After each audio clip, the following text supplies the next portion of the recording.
Good morning, everybody. It's good to see you. And for everyone in the sanctuary and everyone at home, welcome. We're excited to be here. I have a good friend of mine today, Dudley Brown, who is a pastor of something here. Yes. But just hold on, don't jump in. You want me to wait a minute? So service hasn't begun yet. It's kind of the pre-service hang out, talk out, setting the table for the things to come, and then Dudley Brown. So explain a bit about who you are, the things you do, your heartbeat.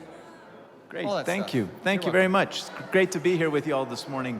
I'm the pastor of Global Impact, and KJ asked me just to share something briefly. So what does that mean? Well, one of the things I get to do is lead the International Training Institute, and I just came back about 2 weeks ago now from Costa Rica, where we had an opportunity to work with and train a group of pastors. So that was a lot of fun. I love the opportunity to teach.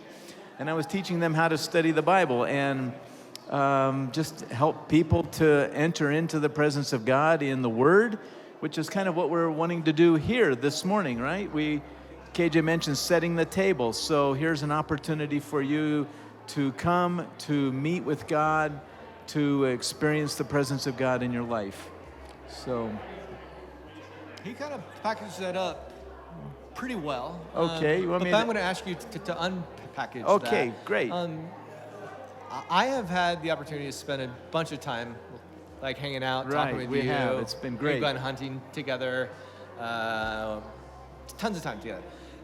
Share from a pastoral heartbeat and from someone who's kind of older. Yeah, kind of.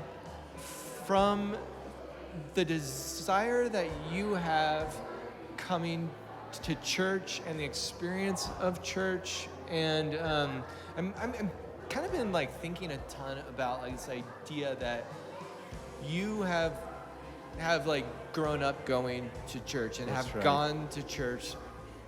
I mean, like thousands of times, and experienced sermons and songs and Bible and people and culture all over the planet, yet you come here expectant for something that hasn't happened yet. How do you do that? Right. Well, I think sometimes we have the idea that we always have to have something new and brand new, and if I don't get something brand new or innovative today, that I didn't really like come to church. But I think in reality what we want is the same thing. We want the experience of God. We want to meet with God. We want to spend time in His Word. And it doesn't have to be like totally out of the box brand new every time. Right. But it's the same thing that we want to do over and over. I could ask you, KJ, what did you have for supper last week? And you don't have a clue what you ate last Saturday for supper or 2 weeks ago for supper. But you ate something. And I know that you ate something because you're still well and healthy and moving forward in life. And I think that's true with church or with our relationship with God. I don't remember all that I read or what I prayed about or whether I was in church a month ago or not. But I was, because I'm here and I'm still expecting something fresh and new, even though it's like not completely out of the box, if that makes sense. Yeah, that makes perfect sense. Okay. However, on Saturdays I get Burger King. Oh, so every you know Saturday night I Burger get Burger King. King, and I get the same thing. Why not McDonald's? So as far as burgers go, I think Burger King is the king of burgers, and so I always Okay. go to Burger King. Okay, good. But I think that's awesome. Thank you for that, and Yeah, of thank you for course. setting the table for us. Great to be here. So And we're setting the table with the Word, not with Burger King in a little bit. exactly, that's first Saturday nights. So for everyone who's here, thank you for showing up at home here in the sanctuary, and all the places that you are.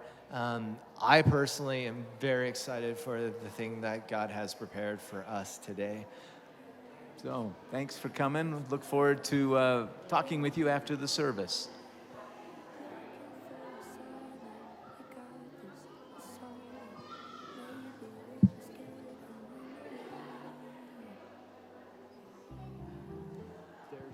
This is our vision as a church. It is a life lived with Jesus, a place where each one of us is accepted and loved and known. We want everyone here to feel like they're part of the family. We are also about those who are not yet a part of God's family. We want to be for our community, instruments of his love and compassion to the world around us. All things with Christ, as a thriving family, for all people. And we would love for you to be a part of this journey as we follow Jesus together. Hey friends, we are here with your announcements for this week and all the things you need to know. Yeah, we got the things. We got things. Hey, first thing is we have our school supply bins out. If you walked in and you saw them in the lobby, that is where we are asking you to partner with us to help Maplewood and getting school supplies for them. There's a list of the school supplies that they're asking for, and we love blessing them this time of year. They are going to be out here, I believe, until I think next week is the last week because then school starts. Yeah. Whew. So bring your school supplies. You can also bring them during the week and drop them off in the office. Yeah. So. And if I can just add something to that, friends, just continue to pray for our teachers, for our principals, for our administration, and obviously for our kids as they make this transition walk back the into next the couple unknown. weeks. Yeah, totally. So I know District 6 is starting this coming week. So let's be a church who partners with them and prays and lifts them up. I love that. Also, if you are a golfer out there, Jenny, I am a golfer. Are you? However, my path towards the hole is very zigzag in shape. Didn't you say it's been years since you It's golfed? been a while. So do you still consider yourself a golfer? I'm not a golfer. But if you are a golfer, we have a golf tournament for the City Network that is coming up on August 28th. And you can sign up for a foursome, is that correct? I think so, yeah. And sign up your team. I'm not sure if Alan will be there, that you can beat him in golf. Ooh, but that'd be fun. how great would that be? So friends, make sure you sign up for that. You can do that on the app. Yep. And on our website. And on our website. Hey, if you have a soon-to-be kindergartner, we have our grade move-up weekend where they're going to be going from Tiny Tots up to CC Kids. In this room. In this room. That's going to be happening on August 14th and 15th. We want to just make you aware they are going to be doing little previews where they take them out here in the next couple of weeks and kind of bring them in here, let them see, feel it. But just so you know, you will be dropping your little kindergartner off at CC Kids. Yeah. So they'll have a blast. And finally, we want to give a huge shout out to our CC Students team and our CC students.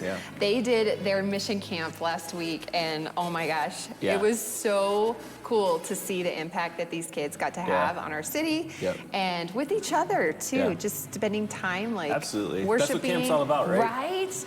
And they were down at Zoe's. I'm sure 3 days without showers for teenagers probably wasn't the best. I feel sorry for the parents who got their kids back home and just like, don't even say hi, just go.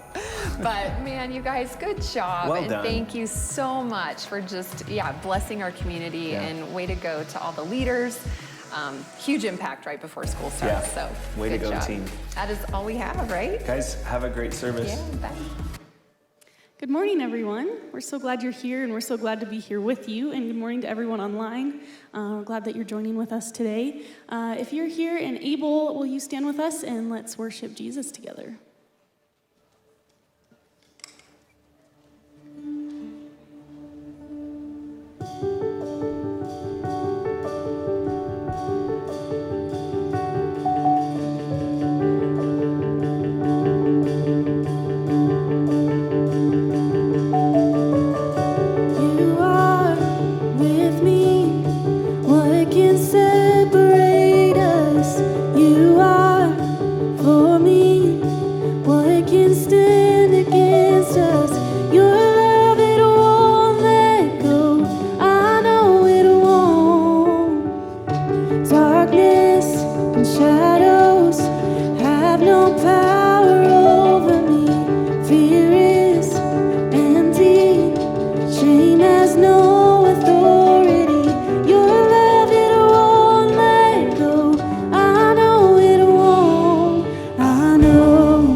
Future in my hope.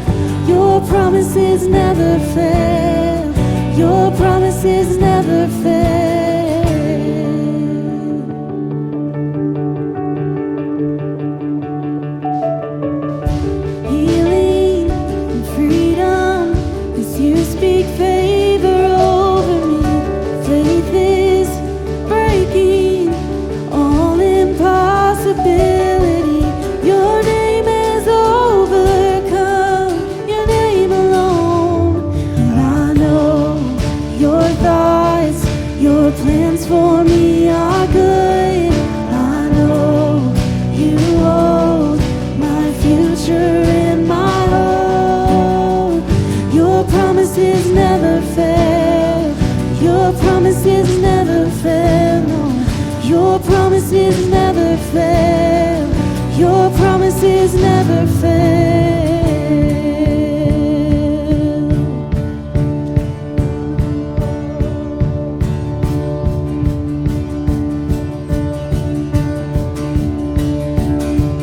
Oh, and I am standing on every promise that you make.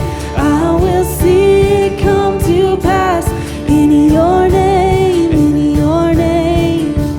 Jesus, I will trust every word I hear you say. I will see it come to pass in your name, in your name. I am standing on every promise that you make. I will see it come to pass in your name, in your name. Jesus, I will trust every word I hear you say. I will see it come to pass in your name, in your name.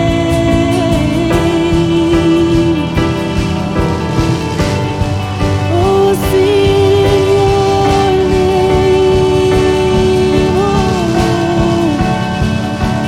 'cause you always make a way. Oh, you always make a way.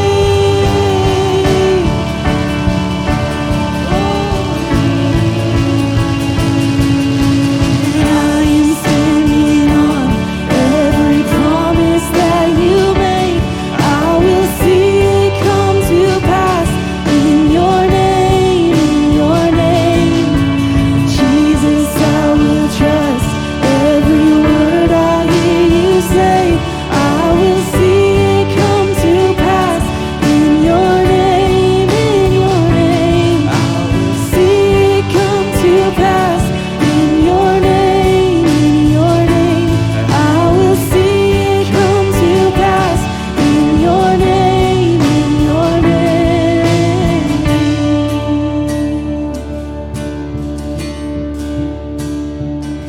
And I know your thoughts, your plans for me are good. I know you hold my future and my hope. Your promises never fail. Your promises never fail. Your promises never fail. Your promises never fail.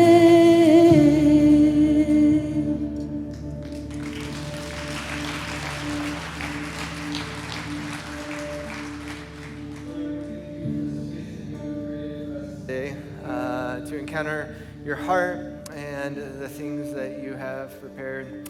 Please bless this time. In Christ I pray. All right, you all can have a seat. So in the earlier service, the final song had been happening, and I don't sing. It's like I just can't sing. That's how I think, and so I don't understand like the pauses and stuff like that. And I'm supposed to come during a certain time in the song to pray the end, and he's up here doing his song, and then like he pulls back, and so I think I'm supposed to come up to do the prayer, although the song had just begun. And so I thought he was like, come on up, I'm giving you space. And he hadn't been giving me space. He was just into the song. And I came up, and they were just beginning the final song. And I had to stand there. And it was so awkward. And I just wanted to get that off. And it was just like, I don't know what to do. I don't know where to put my hands. And I like hid in the corner. And I have had a handful of like super embarrassing experiences here at our church. I have, because I've been here since the age of 22, and I'm 40 now, and so I feel like I grew up going to this church. As far as the adulthood, growing in the faith, the discipleship journeys, and dropping the ball hard, and having just great people from a posture of the empathetic heart and grace and compassion, who every time I I said something I shouldn't have said, or I double booked something, or got in a car crash. Just there's the heartbeat of our church congregation during the time that I've been here has been just incredible. Because it's so easy if someone drops the ball to just come down on them hard and just say, hey, I'm done with that person. And thank God that did not happen here, because I've dropped the ball a ton. And typically every time I've dropped the ball, I feel like come up during the beginning of the song compared to the end of the song, there's this heartbeat of just of grace and compassion that I've experienced here, and it's been very profound. I was talking to Pastor Allen about our people here at our church, and I said, I think that that if I tell people about the church that I attend, I feel like I would just say, I'm experiencing and participating in the gospel of Jesus Christ firsthand. There's this participatory experience in grace that I think is a real gift compared to the gospel being something that I've heard and I accept and I proclaim. That's a very typical thing. I'm kind of turning this corner, and I'm seeing that there is this participating in the gospel, that isn't just to understand it, to accept it, and to proclaim it. There's a participating in the very gospel itself. And I believe I've been taught that by you. And I'm very thankful and I'm very grateful for all the times that you have taken the time to see who I am, to speak into me, and to help me become a better person. So thank you. The idea of participating in the gospel of Jesus Christ and this shift from accepting and understanding and proclaiming, it's kind of like I was thinking the other day about this box I have at home that someone gave me this box, and it's a hot sauce, a hot sauce box of it's 40 bottles. 40 empty bottles kind of hot sauce that you're able to put together. It's a kit, like a do-your-own hot sauce kit. And so I got this kit. I was so excited about this kit because I'm a hot sauce person. I get excited because I put hot sauce on everything.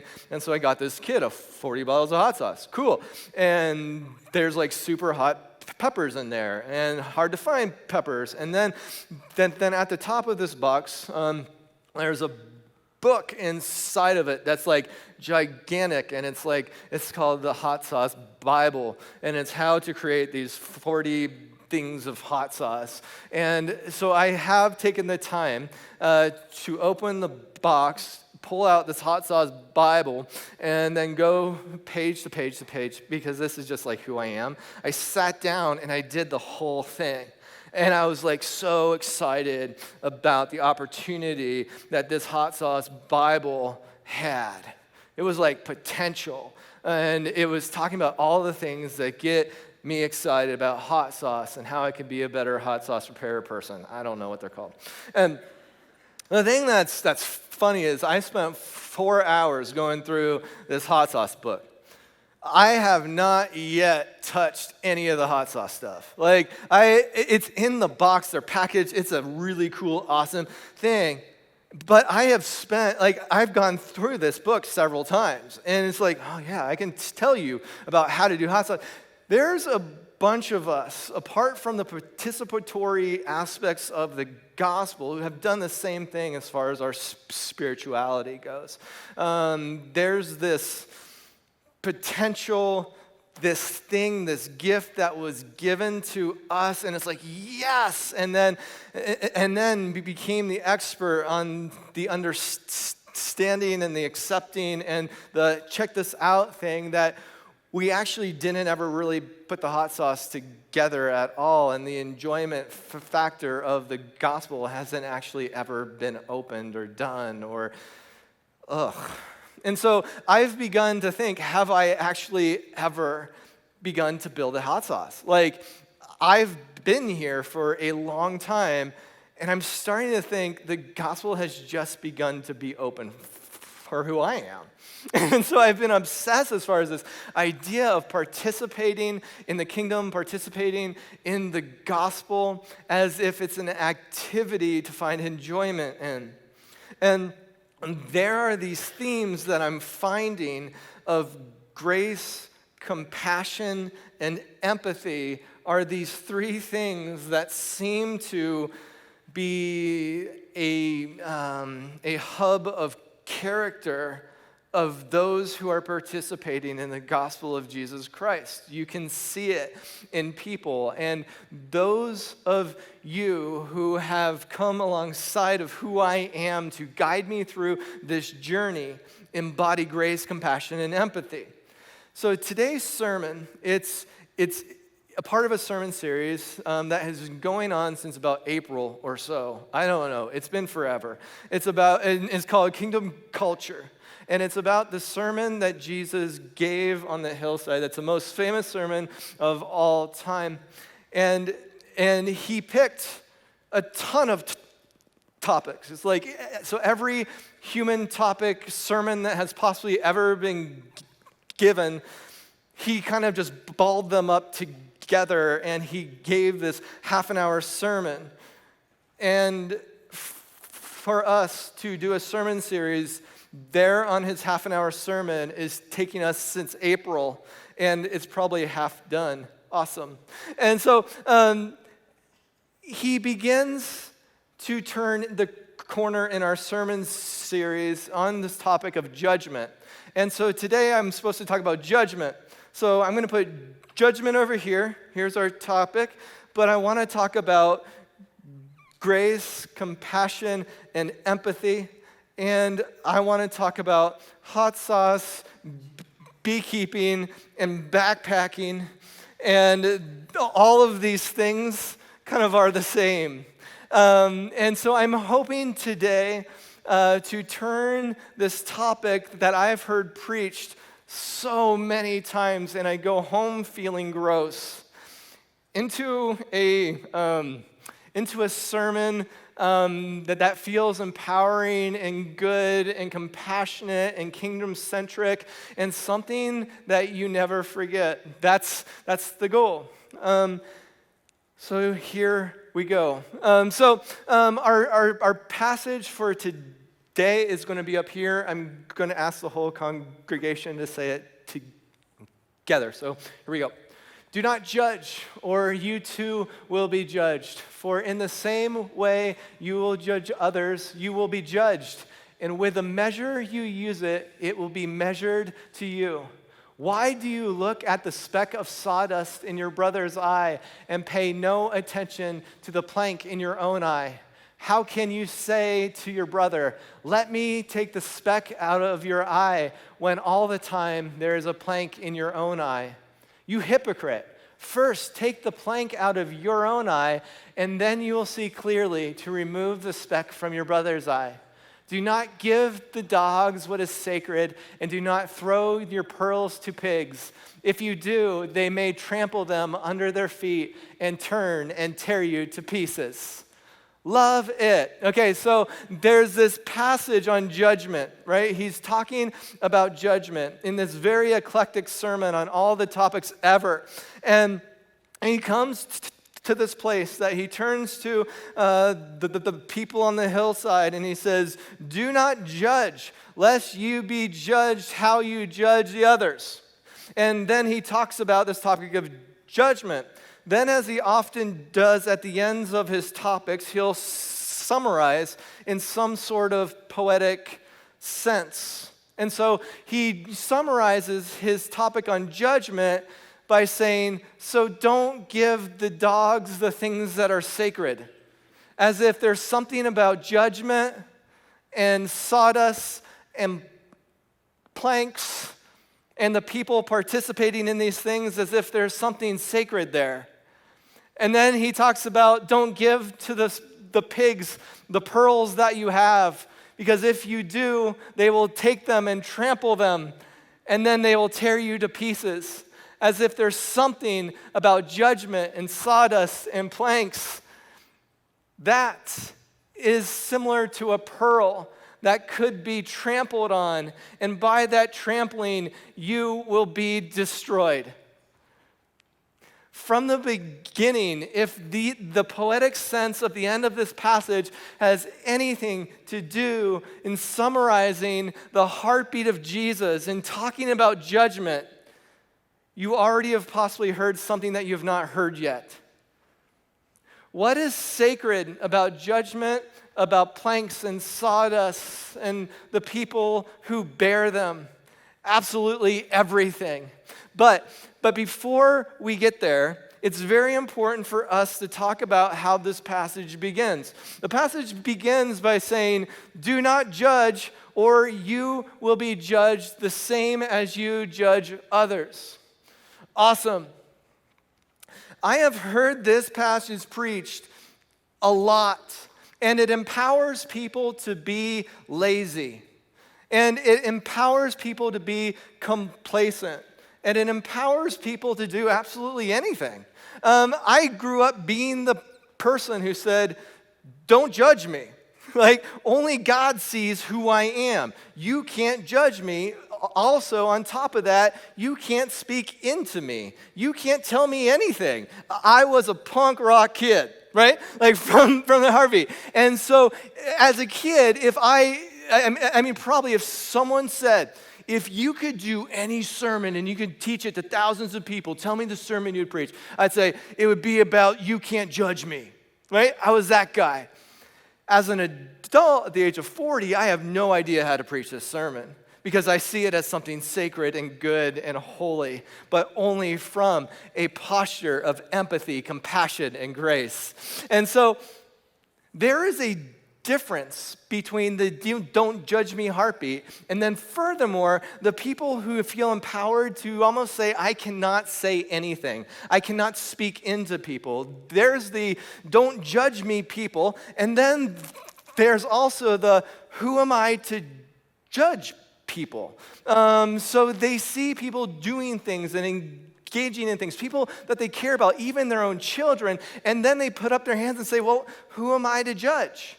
And they're in the center of these two cultural heartbeats. There's this passage that kind of sits in the center that says, don't judge or you will be judged. And so what is it to judge? Because this is actually really important to separate judgment and the very act of Christian discipleship, which is at the heartbeat of our faith and calling and journey. Judgment simply is having the final say, or the thought that you could even have the final say. Judgment says, I see the entirety of who you are and there is no hope for you. Judgment is the final word. Judgment says, I'm done. Judgment is the hammer on the hitty thing that the judge does that says, this is the final verdict. That's what judgment is. And to have the final verdict, there's a lot that goes into that. Like, some court cases go on for years. Some of us have been a part of those court cases. And the goal is to get all of the info so that the judge can make, and for us, our judgments are short. People are really judgy. And so there's this idea of the hypocrisy that you could possibly, as a human being, have the final say for somebody. And this is what judgment is. Judgment is not speaking into somebody. Judgment is especially from, and I'm going to just bring this up probably, like 40 or 50 times, from a heartbeat of empathy, compassion, and grace speaking into someone. That is not judgment. Judgment could possibly be, and I'm hesitant to say this, but it feels right to me. Judgment is like the opposite of participating in the gospel of Jesus Christ. It could be at the end of it, possibly, that God, has the final say. But for us, our goal is to participate in the gospel of Jesus. And the participation in grace, in contrast to judgment, that's the final say, it says the final say hasn't happened yet, right? Like grace says the gavel hasn't hit the hitty thingy. Like the judge hasn't spoken. There is hope. There's goodness. The final say hasn't happened. Do you see? And participating proactively in the experience of grace says there is always hope. There's something about being people who say there is always hope that's very different than saying there's always fear. And the church seems to get those confused a lot. And there's something terrifying about a church who is afraid because they do scary things. But a church who says there is always hope, I think that's the thing that Jesus is all about. The church who says there is always hope and the final say has not been said and we are in this together because I'm there too. This seems to begin to going into something that could be holy that you don't want to give to the dogs. This begins to shine kind of like a pearl. There's something in here in separating this idea of judgment and Christian discipleship, or judgment or in participating in the gospel. Do not judge lest ye be judged the same as you judge others. There's something really beautiful here. Because how this passage continues, the idea of judgment begins to shift into this idea of planks and sawdust and brotherhood or sisterhood. So don't judge lest you be judged. And so then there's this shift into sawdust and planks, as if there's this idea of calling out something that you have a bigger problem in. Again, there is the idea of being called out and the calling out, as if speaking into people during our time is not an okay thing.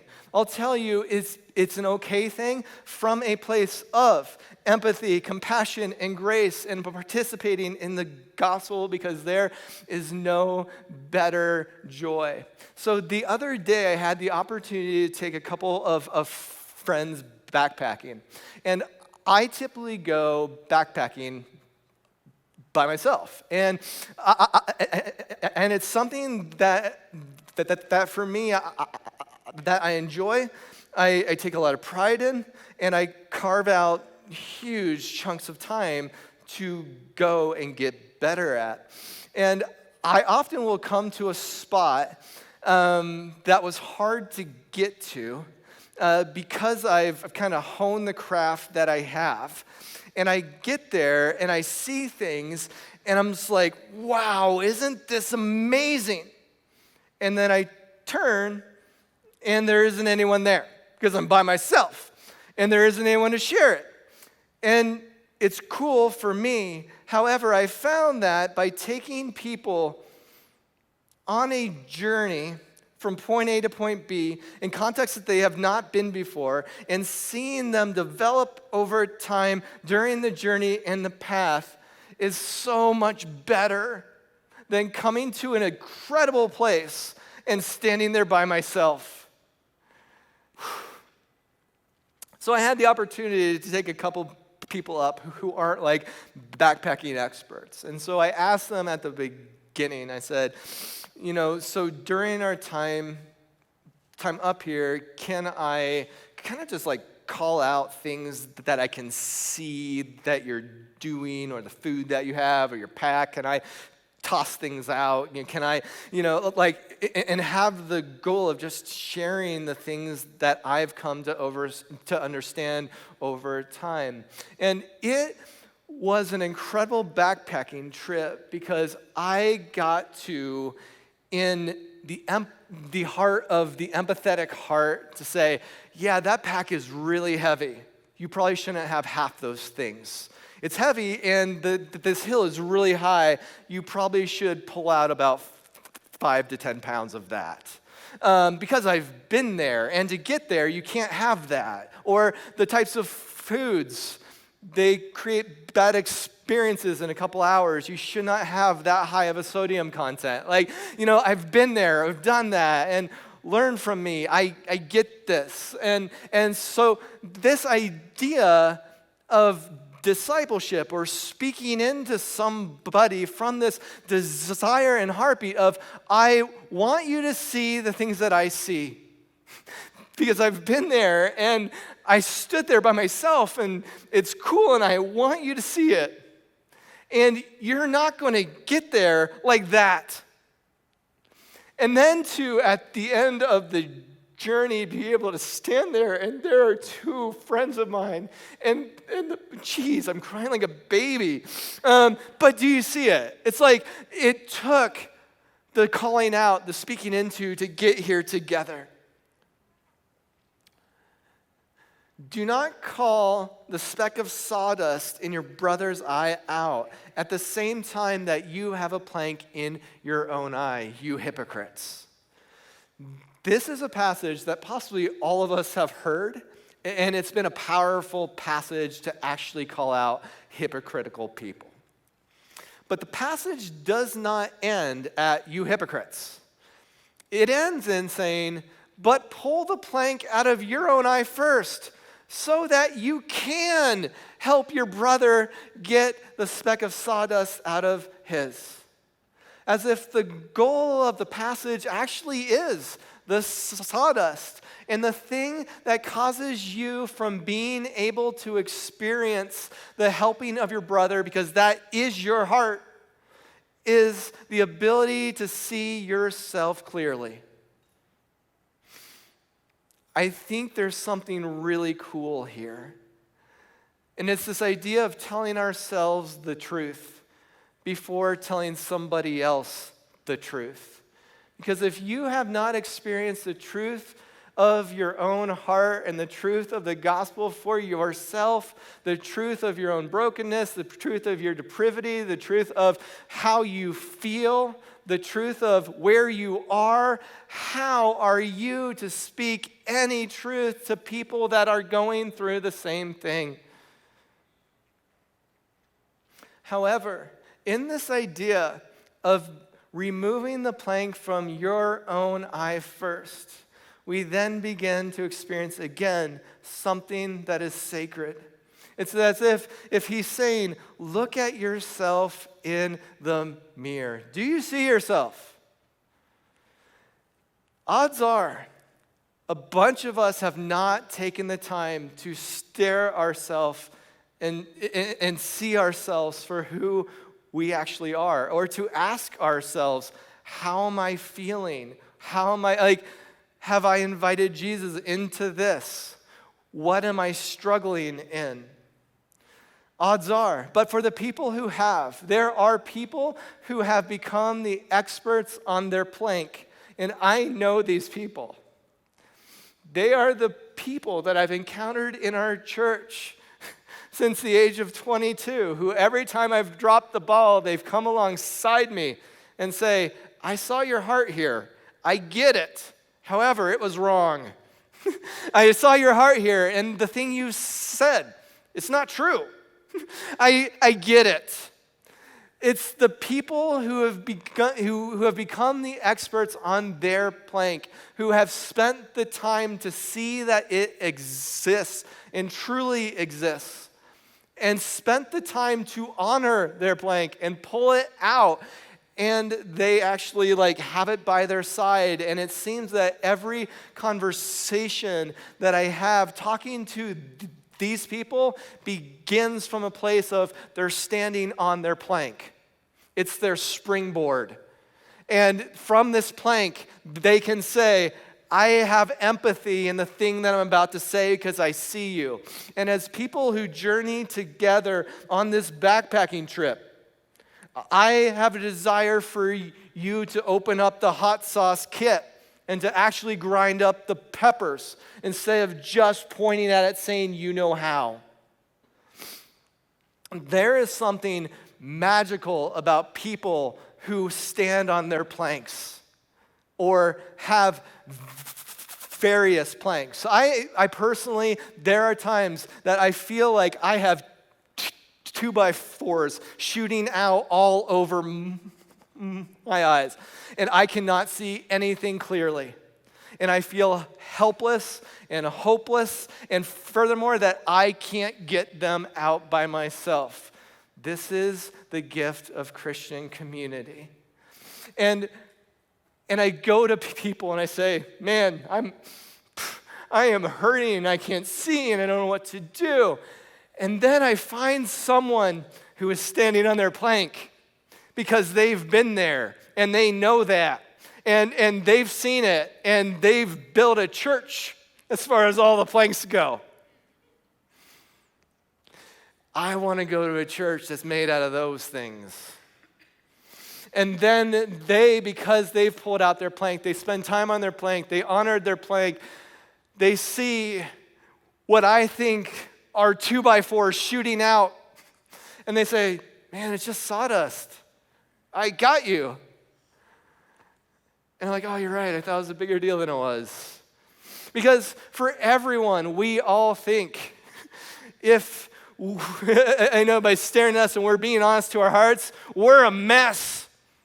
And there's like this all over the place. And then,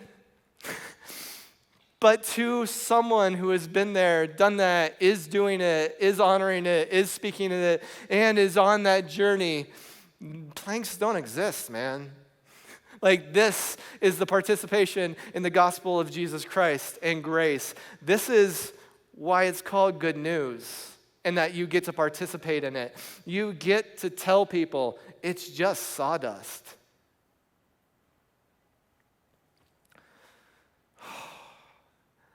This is the place that things become sacred and holy and good, and pearls begin to shine, and you say, I don't think I'm going to toss this to the pigs. But there's that idea of like, yeah, but when do I speak? When don't I? When is it judgment? When isn't it judgment? Don't judge me, and who am I to judge? This idea of planks, and the goal is getting the brother to see clearly and the desire to see clearly. I had an experience that happened just the other day that was magical, and it was horrible, but I think it happened just for this sermon. So I had this photographer from Denver contact me about doing a photo shoot for the beehives that I have. She's doing this big project. And so I have a whole bunch of beehives. I enjoy beekeeping. It's who I am, and it's the thing I get really passionate about. And she saw that, and she said, can I come up and spend a couple hours and capture the passion for beekeeping that you have, and blah, blah. I'm like, yeah, sure. So I bring her up, and there's the beehives, and we're out in this big field, and it's beautiful. And so she is like so excited to put on the beekeeping suit. And so I help her put on the suit, and I'm like helping like zip her up because it has holes kind of all over it, and and zippy. And I'm like, how do you feel? And she's like, I feel great. I'm like, does it get good airflow? Feel good? Yeah, I feel really great. And she grabs her camera and she begins to take photographs.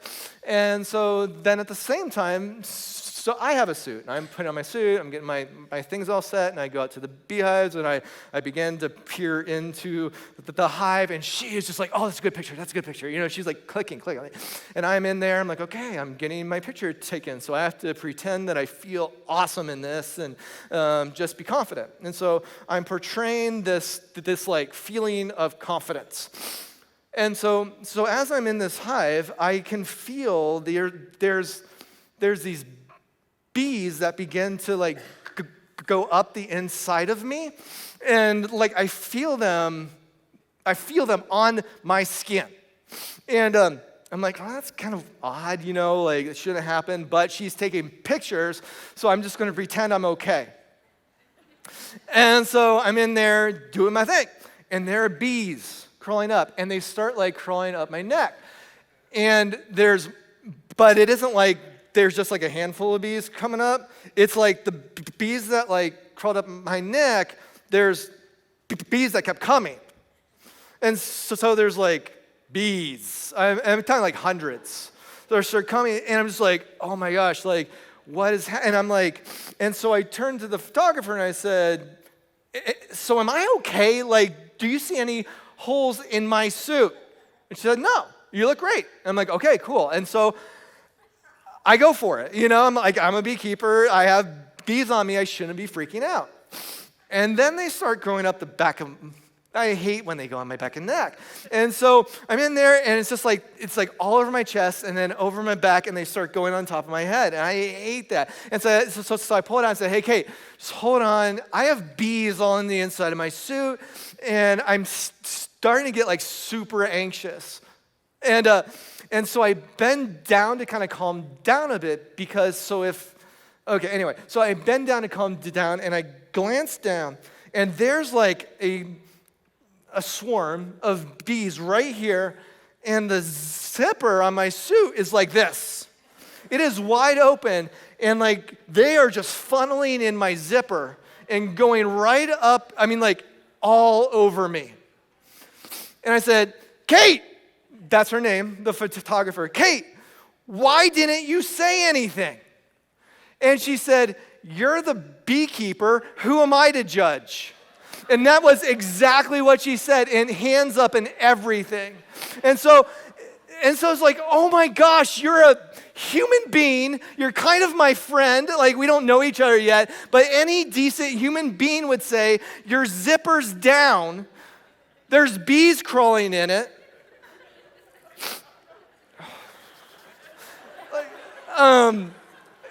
Like I have goosebumps because that was terrible. Here's the deal. We do this all the time. We're Kate, the photographer, who go around and there's a bunch of us who are saying, am I okay? And we're like, yeah, you look great. And the back of our heads are like, man, they have a swarm of bees going in their zipper. Oh well, who am I to judge? Same thing. I pray that the horrible experience that I had, having bees all over me going in the zipper, can be an eternal image that you have in the postures that you find yourself when people you care about have planks shooting out of their eyes saying, am I okay? And you have the courage and the compassion, because the empathy that you have to say, yeah, man, your zipper's down, and there are bees flying all inside, so that it turns into a thing of sawdust. And you just zip up your zipper, and it's no big deal. But I could have gone to the hospital very quickly. What a great image. What a great image. Because there is something sacred about people who feel comfortable enough to point out if someone's zipper is down. In fact, there are times that people even say that as an example. Yeah, he and I are so close that if they have something in their teeth, I'll call it out. That's not calling it out. You're being a decent human being, like you should. Like he and I are close enough that if his zipper's down, I'm going to tell him, yeah, because there's bees flying in. Be decent. But beyond decency, there's this participation in relationship that you get to help people journey well.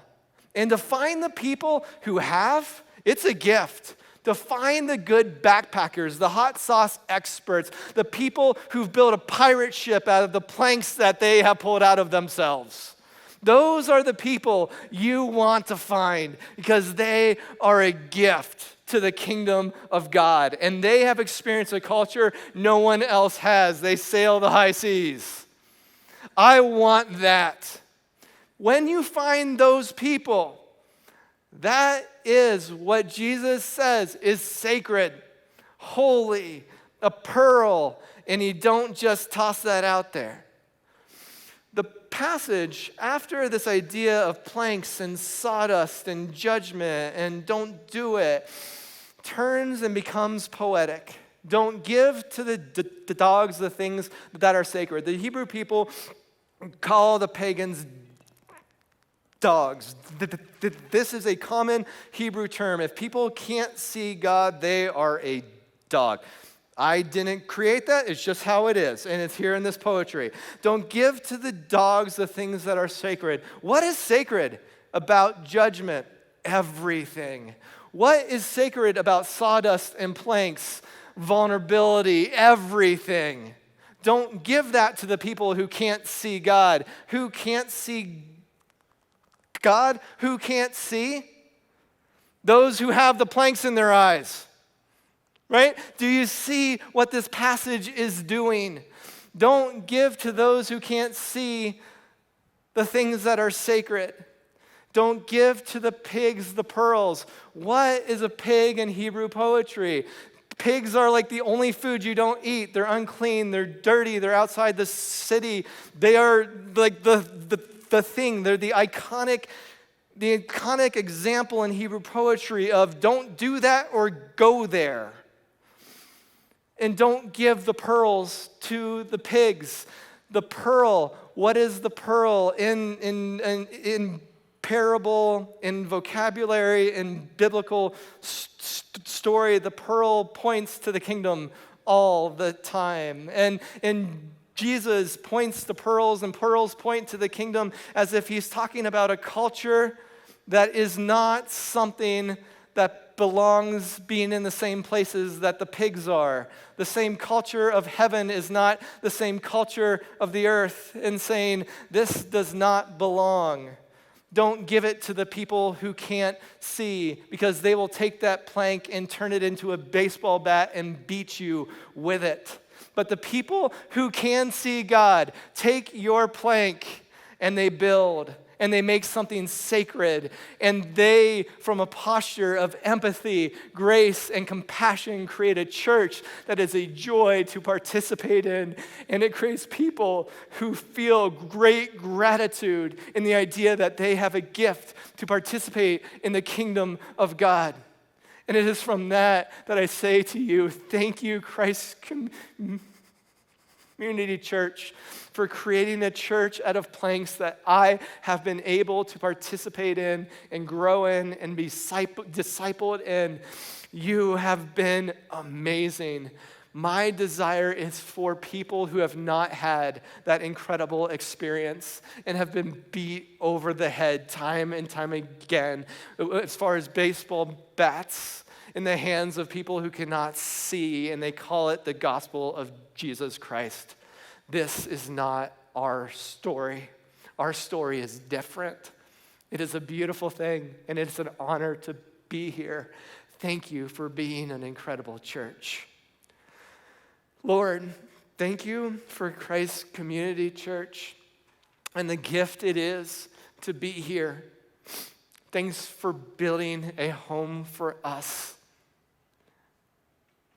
From the heart that you have of pursuit and grace and love and compassion.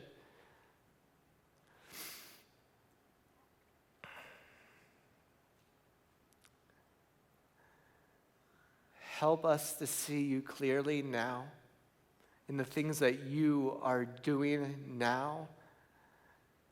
Help us hear you loudly in the things that you care about. For those of us of hard hearts, soften them. For those of us who think we have all the answers, show us we have none. Lord, for those of us who have been hurt and crippled and paralyzed of judgment, show us freedom, hope, joy, grace, compassion in a physical sense. Inspire us to be more of the church that you dream for us to be. A sacred place, a holy place, a place of empathy, grace, compassion, vulnerability, tenderness, empowerment, and love. In Christ I pray. Holy Spirit, you are welcome here now. Do your best work.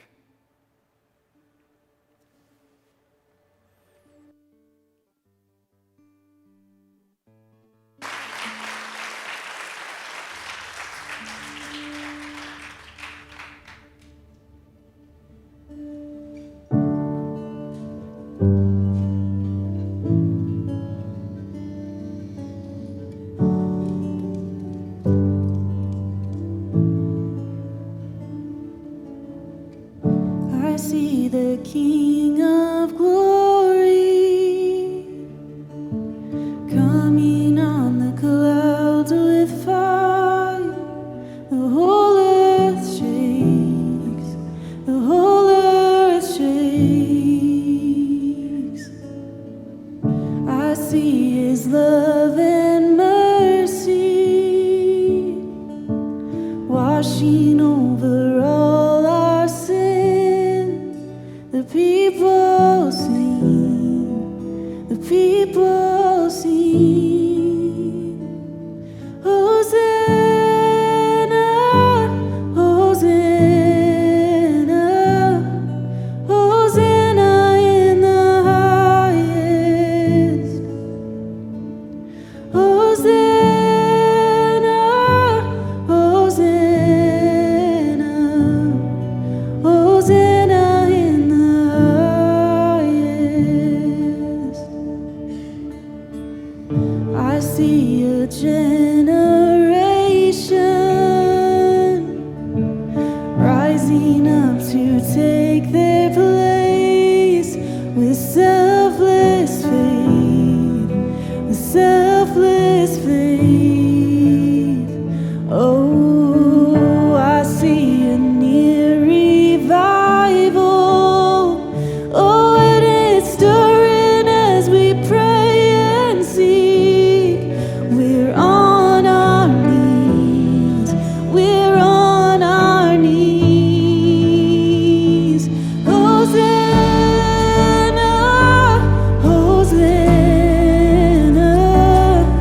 Hosanna in the highest. Hosanna, Hosanna,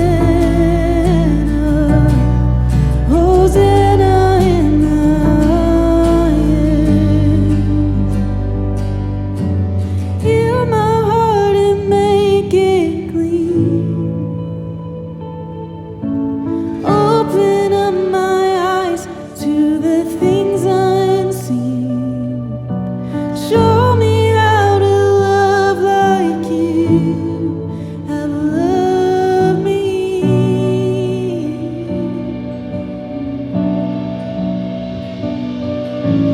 Break my heart for what breaks yours. Everything I am for your kingdom's cause.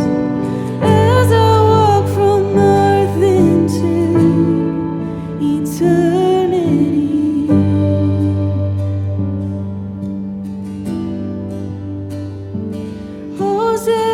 Hosanna, Hosanna, Hosanna in the highest. Hosanna, Hosanna, Hosanna in the highest. Hosanna, Hosanna, Hosanna in the highest.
kingdom of light, forever under your dominion. You're the king of my life. You're the king of my life. You reign above it all. You reign above it all. Over the universe and over every heart, there is no higher name. Jesus, you reign above it all.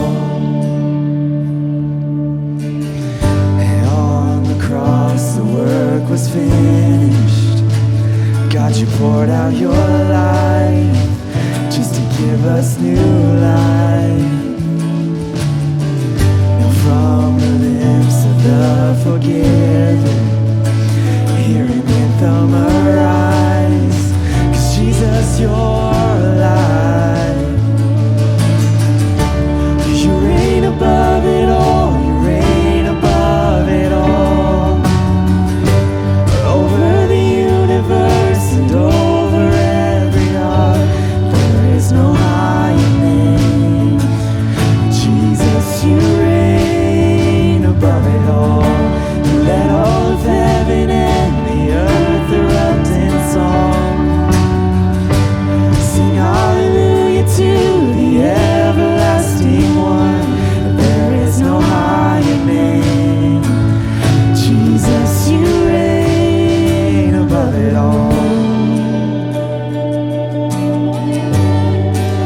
You reign above it all.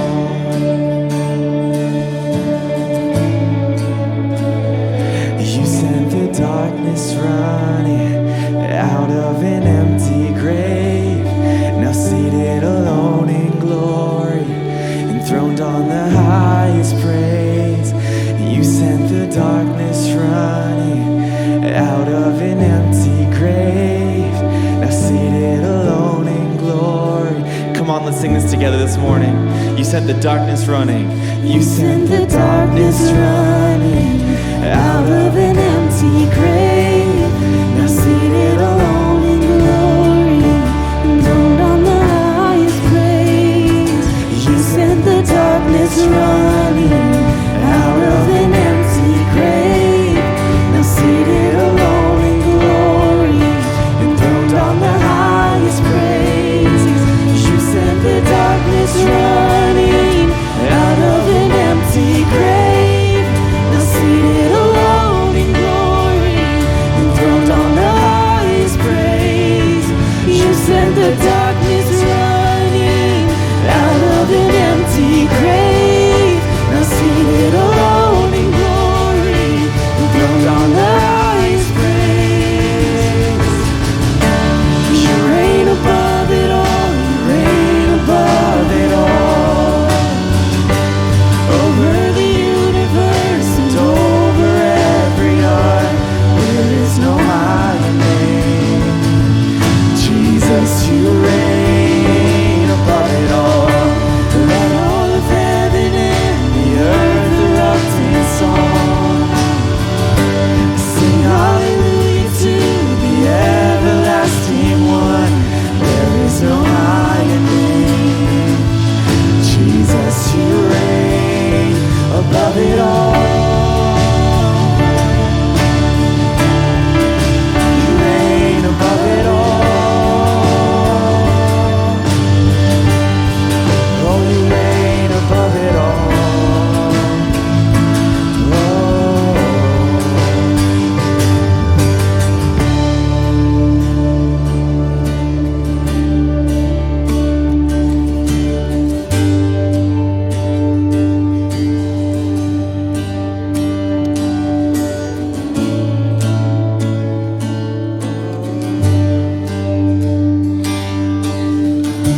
You reign above it all. You reign above it all.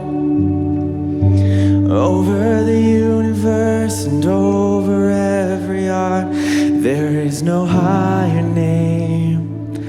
Jesus, you reign above it all. And let all of heaven and the earth erupt. Yeah, come on. to the everlasting one. There is no higher name. Jesus, you reign above it all. Yeah.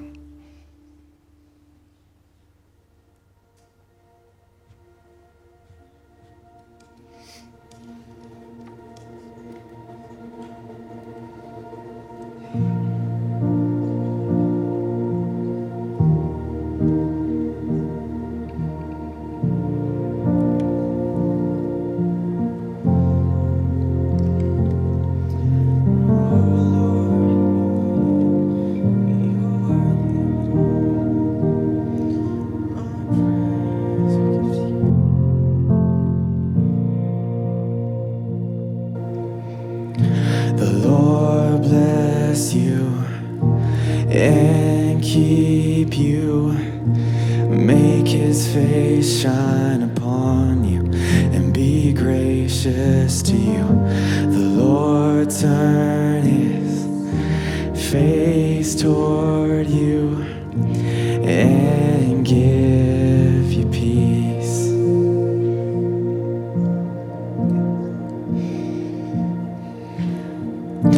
The Lord bless you and keep you. Make his face shine upon you and be gracious to you. The Lord turn his face toward you and give you peace.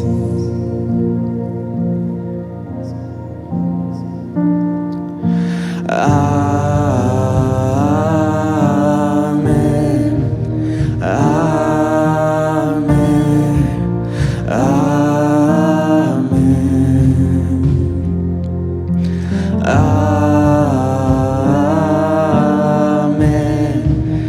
Amen. Amen.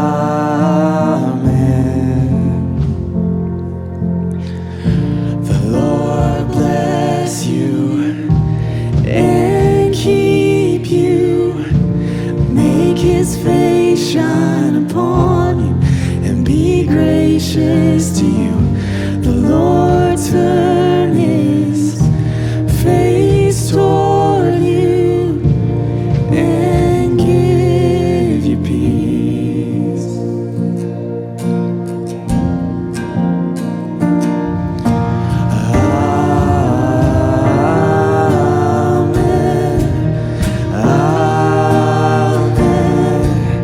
Amen.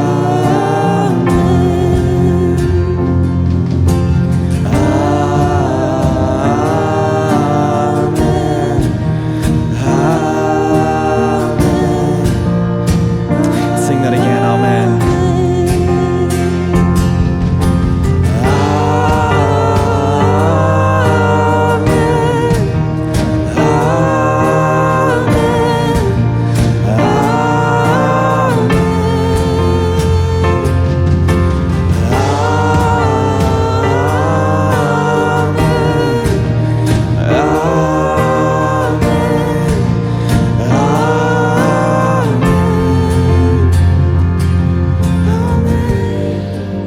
As we sing this next bridge, can we just make this our prayer to the Lord today?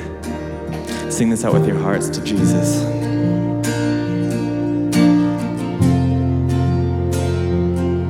May his favor be upon you and 1,000 generations, and your family, and your children, and their children, and their children.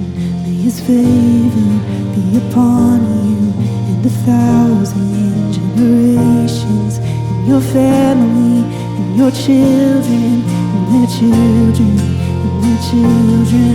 May his favor be upon you and 1,000 generations, and your family, and your children, and their children, and their children. May his favor be upon you and 1,000 generations, and your family, and your children, and their children, and their children. May his presence go before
children, may His presence go before you and behind you and beside you, all around you and within you.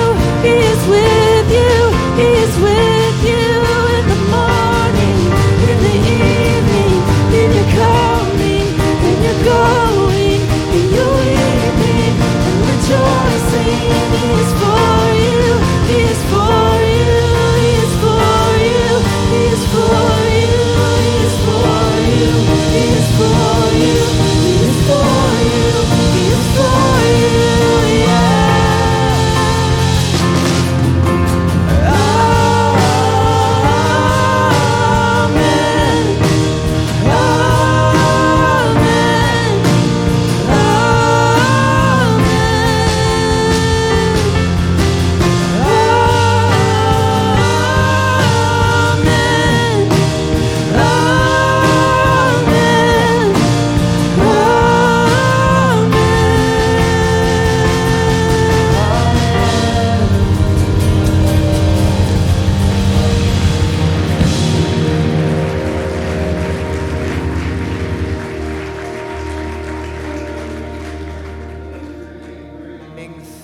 For being a God who paves paths that are going places, and you invite us to come along. Thank you for our time together today and the things that you will continue to do. Thank you. All right, so if you are in a place that you are desiring someone to pray over you, there are people on our prayer team who are in the back corners who would be honored to hear the things that are going on and to pray for you. But today, the prayer that I have for you from the essence of my soul is that you embrace and see the participation in the gospel that you are called into, and that you see things you've not seen before and you hear things you've not heard before, although you've been here 1 billion times before. There are incredible things ahead of you, and I pray that you see that. So I'm going to ask the team up here to continue the song that they have been saying, and have it be sung over you, and I pray that you can accept it and go out of here owning the fact that you are the sons and daughters of God who have been richly blessed.